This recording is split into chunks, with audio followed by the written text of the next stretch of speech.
All right. What is up, true believers? It is Mason here with Comics and Crosses, where we discuss the eternal truths behind our modern mythology, as you know. And this is my first time going live through new service I'm using, StreamYard. A lot of people are familiar with it. But I have been working on my setup here. Check this out. Like multiple colors of lights. Having fun, doing some cool stuff. So, with the idea of live streaming a little more, taking some of the tips from my friends out there in the YouTube sphere, in the comic book YouTube sphere, and being able to put out some more great content. So today is nothing flashy. Today is just going through my pulls from this week, my new comic book day reads, chatting a little bit. I actually managed to read through them. Man, it's only Friday, so hey, it was a nice week then. And it was a really busy week too, so I don't know how I pulled it off. But got some great stuff to talk about, plus also some cool titles from David Pepose. I don't know if I'm saying that right, but he's got some cool stuff out I want to share a little bit about too. So, what do we got? So this week we got Immortal Hulk out. I'll do a couple titles first that I'll be honest with you I haven't read yet because I'm behind in the series. And this one's coming to a close soon too. It's been awesome. Ewing, the Immortal Hulk is supposed to end at issue 50 is what I've been told. But it's been a cool ride. Definitely some great work there. Hope you're enjoying that series. I have a friend online, Adam, who is kind of really down on Marvel, but loves this title. So that says something right there. Also, let's see, Spider-Man, The Amazing Spider-Man. So issue 57 came out this week. I'm going to be honest, I'm probably going to drop this title. I checked it out around this whole Last Remains thing, Kindred, and we know who Kindred is if you've been reading it, and it's been cool. But I just find myself having a hard time getting invested in Peter Parker and Spider-Man and everything that's going on right now. I kind of have drifted in and out of Spider-Man at different times, and it's just, I don't know, I just can't get myself to care a ton, which is unfortunate with such an iconic character like that. Truth be told, I feel that way about Batman too a little bit because, for all the praise that James Tynion's getting, I kind of feel as if he's gotten the tone right, but his execution and what he's actually doing is about an inch deep and a mile wide, if that makes sense. So I kind of feel like he's in a similar spot.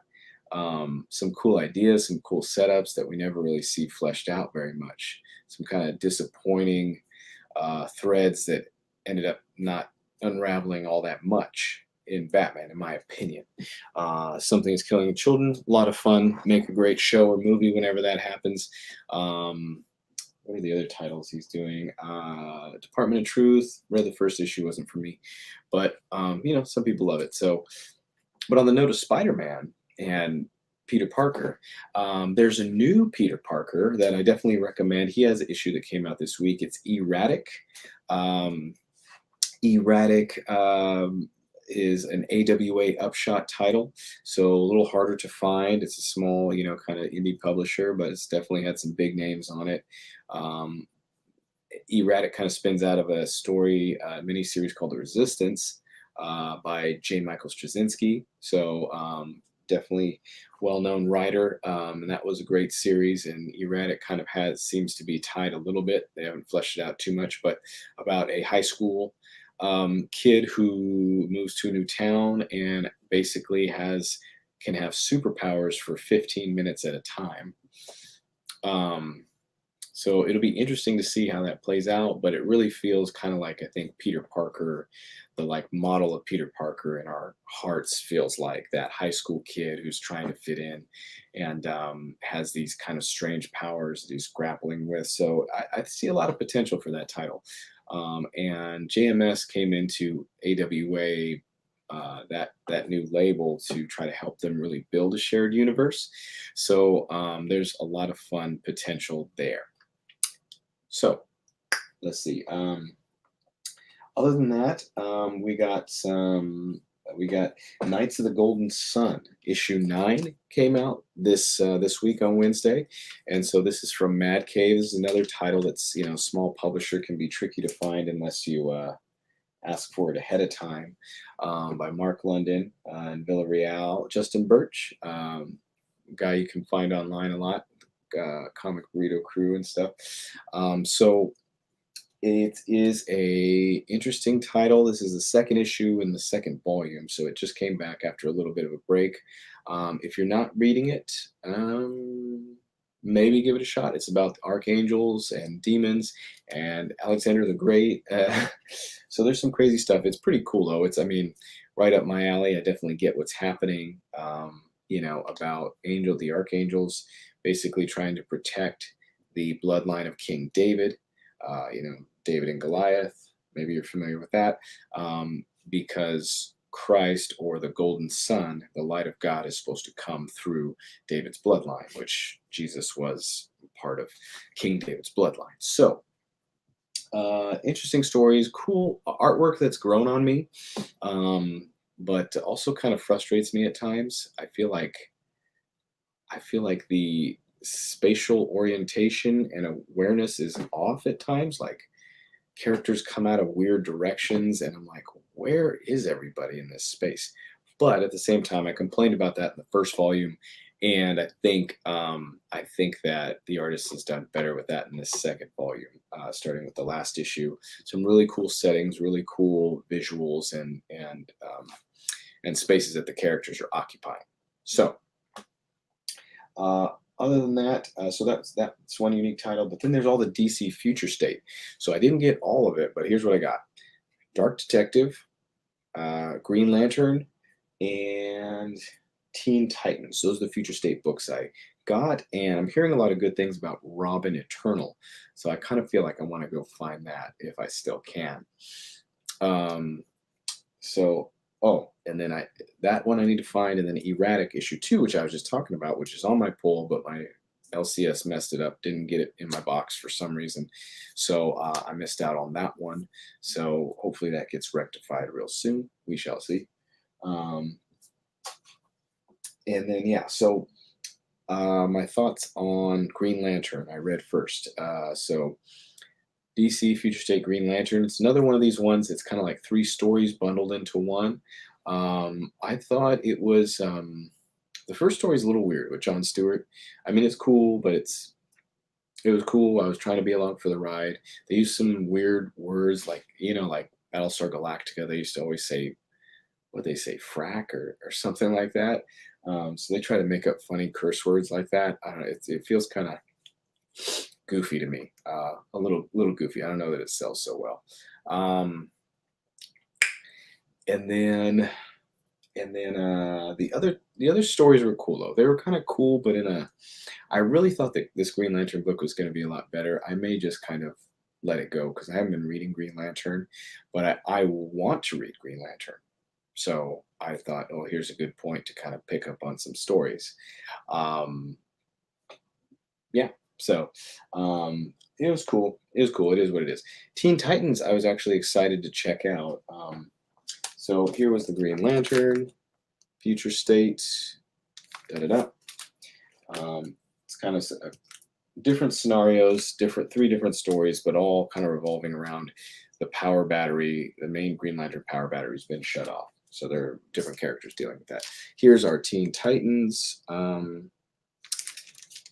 there. And then Teen Titans, I really like it. I really like the artwork. Who does this? Sandoval? Yeah, so Sheridan, the writer, and Sandoval, the artist. The artwork was great. I haven't read Teen Titans in a while, to be honest. That was another thing, like Green Lantern, where it's like, okay, well, I want to, so maybe this is a good point to just check it out. Also, from the solicits, it looks like the regular, when they come back in March, the regular series is going to kind of tie to this. So this is like the future of what is going to happen, and the regular Teen Titans title is going to kind of lead us up to this, if that makes sense. So yeah, really cool. I really enjoyed that.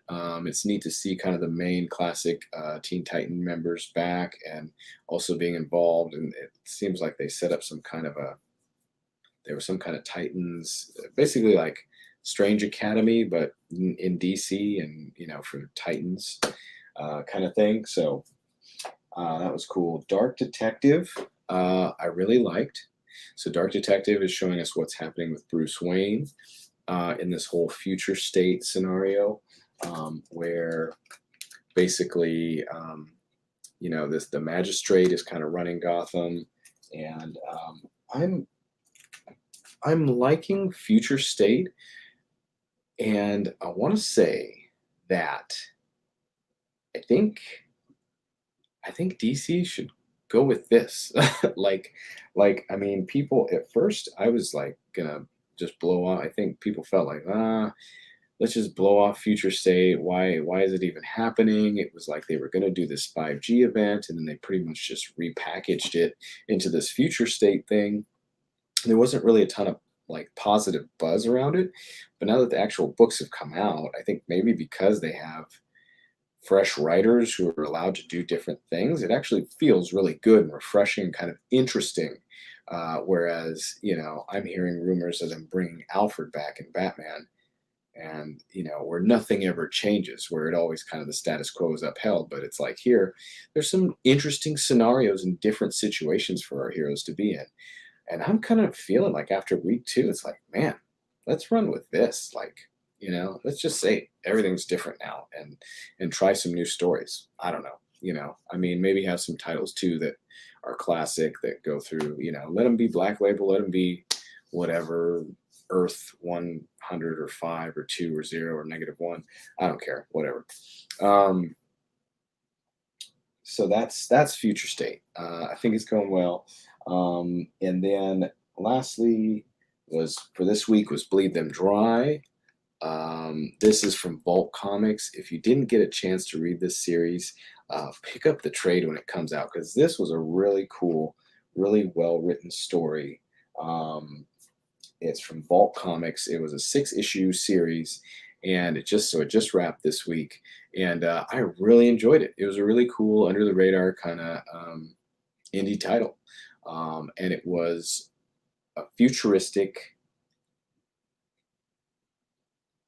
samurai vampire story. So, and so if you can take a vampire story and make it interesting, then that's pretty impressive, because there's so many. It's like if you can make a zombie thing interesting, then you're pretty good. So that is out. Definitely like that one. Definitely recommend that one. Try to scoop it up when it comes out into trade from Vault Comics.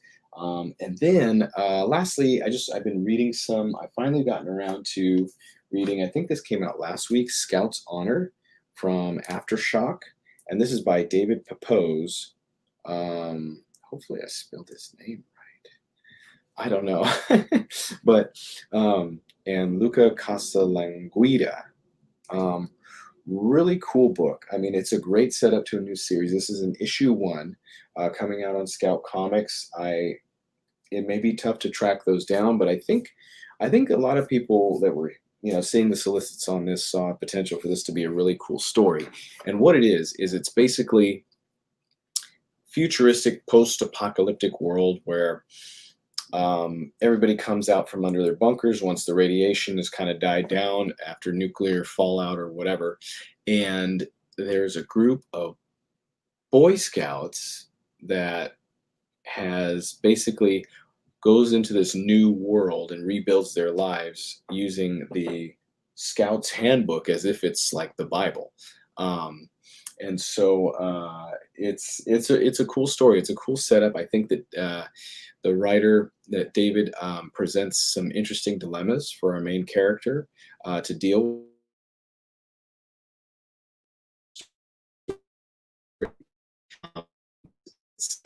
Kind of, it's almost has the feel of like a Maze Runner or something, and that it could be a young adult thing. They are like, it seems like they're teenagers or young boys who are kind of part of this scout, and then there's older scouts, but it doesn't come off. It doesn't feel as if the stakes feel real though. They feel heavy. I mean, they are facing like wild animals and crazy stuff. So, and then a big reveal at the end. So it was a great first issue. A great start off to things. There's definitely religious symbolism in this. I mean, the scout master, whatever, literally is dressed like Jesus and is like conducting their meetings as if it were a church. And so I think that, and even on Twitter, I've heard David kind of, mention as much that he's very, we were kind of talking on Twitter this week, and he's very much into the idea of expressing one's political beliefs and religious beliefs in their writing, and doesn't like that. He personally does not like that people push back and say, keep it out of our comics, keep it out of our escapism. And he has some good points in that it really has been that way historically. There have been messages. I would say that,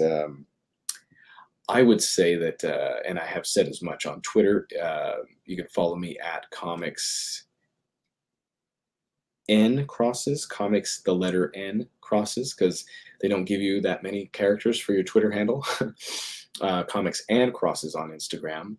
I hope that's not too confusing, but and I said I think story is king. As long as story doesn't take a back seat to somebody espousing their political whatnot, then great. Because I think I can tell you as a Christian in America, in California, nobody likes to be preached to. I don't think about any subject, and so what's chief is telling a good story.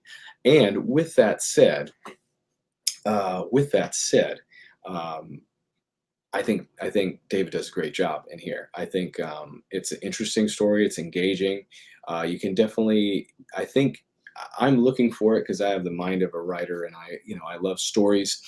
But you can definitely see the subtext, the questions that are kind of beneath the surface there about dogma, about really rigid religious ideas, or what people's hardcore beliefs are founded upon, and what good or if they're healthy for people and that sort of thing.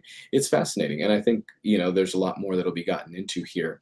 So I recommend it. It's from Aftershock. Scout's Honor is the comic. If you can track it down, issue 1 just came out last week, so do yourself a favor and check this out. It's pretty cool. If that sounds interesting to you, I definitely recommend it. And then I'm literally in the middle of reading the OZ. So this is the Occupation Zone. If you can see that on there, this is a variant cover that I got. So this is from his Kickstarter. Also a David Pepose. Gosh, I got to figure out how to say his name.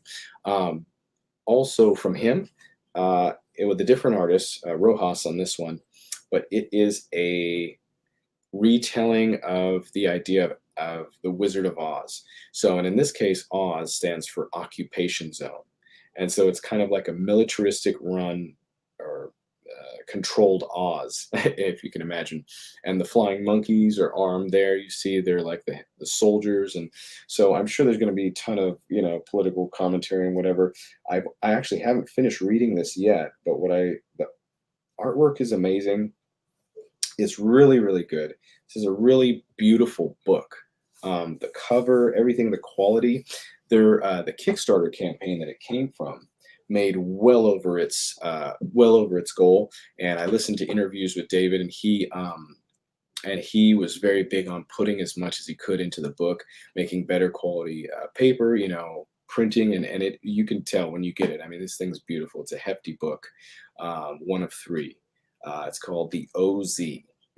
So keep a lookout for that. I don't know if you can still get copies of it or how that works now that the Kickstarter thing's over, and this was kind of a fulfillment of those who backed it early on. So, but look into it, look for it, because it's an interesting setup. Kind of, there's a female lead who is the granddaughter of Dorothy, and she is a vet dealing with PTSD, and so I think it's really fascinating. I think it's cool, actually. In this case, seeing a female veteran, a young female veteran dealing with PTSD.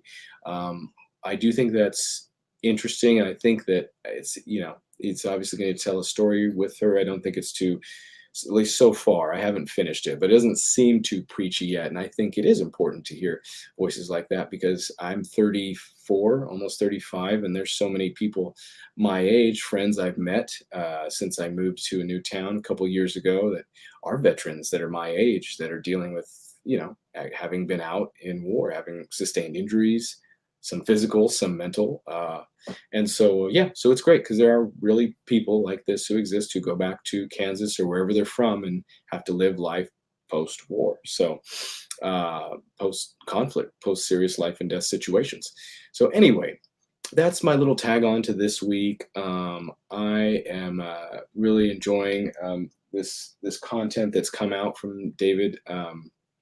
And in the interviews, things that I've seen with him, he seems to be a really cool guy, really classy guy, really cares about the quality of his work and the books that he's putting out, puts a lot back into the material rather than, using funds for other things. He was trying to get the best quality product out there for fans, for comic book fans. And he's also responsible for Spencer and Locke, I believe it is, an award-winning title, a couple other things. I apologize, I don't have it listed in front of me. But anyway, if I haven't given you a lot to think about reading at this point, then either you're already reading it or you weren't listening. So I hope you all are well. I hope you enjoy this new live stream format.